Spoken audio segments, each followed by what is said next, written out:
what's this that Franklin Delano Roosevelt is saying? A date which will live in infamy.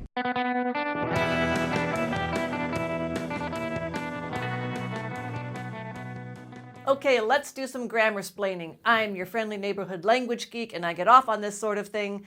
And my native English-speaking students always want to know about that and which. When do I use that, and when do I use which? And here's the answer. It's always that. Really, it is always that. When in doubt, that. Let's look at this sentence. Select a color which you like. That sounds so proper, doesn't it?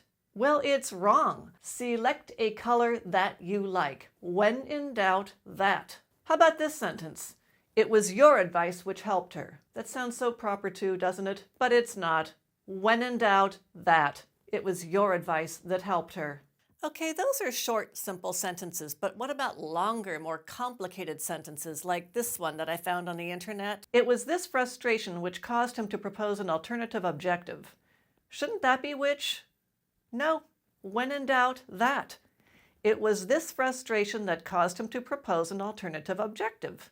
Or how about this? Oh, wait, no. This sentence right here that came out of the same article.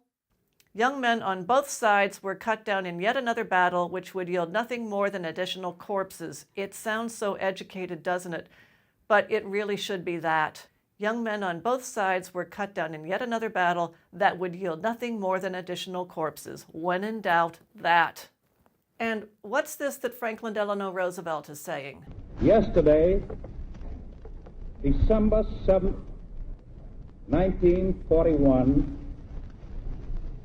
a date which will live in infamy. A date which will live in infamy? It should be a date that will live in infamy.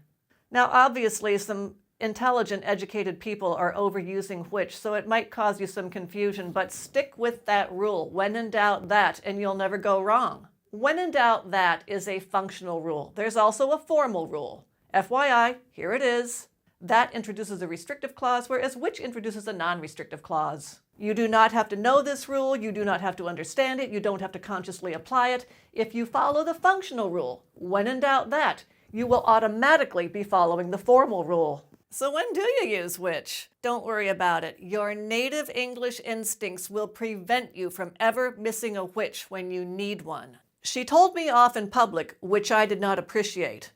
Right? Can you imagine ever saying, she told me off in public that I did not appreciate? Your native English instincts will keep those words from coming out of your mouth. Tell me which color you selected. Sure. Tell me that color you selected. You just won't say it, so don't worry about overusing that. So if that and which is so simple, why are we so bedeviled by it? Why do we make it so hard? I think it's because which, for some reason, sounds more educated and erudite. And when we want to elevate the tone of our speech or writing, we throw in some extra whiches. But don't sell that short. It's the right word. But one note, I do hear that in British English, this liberal use of which is acceptable. So Yanks follow me, Brits carry on. And that's it for that and which. If you have any questions or comments, put them down below. And like and subscribe.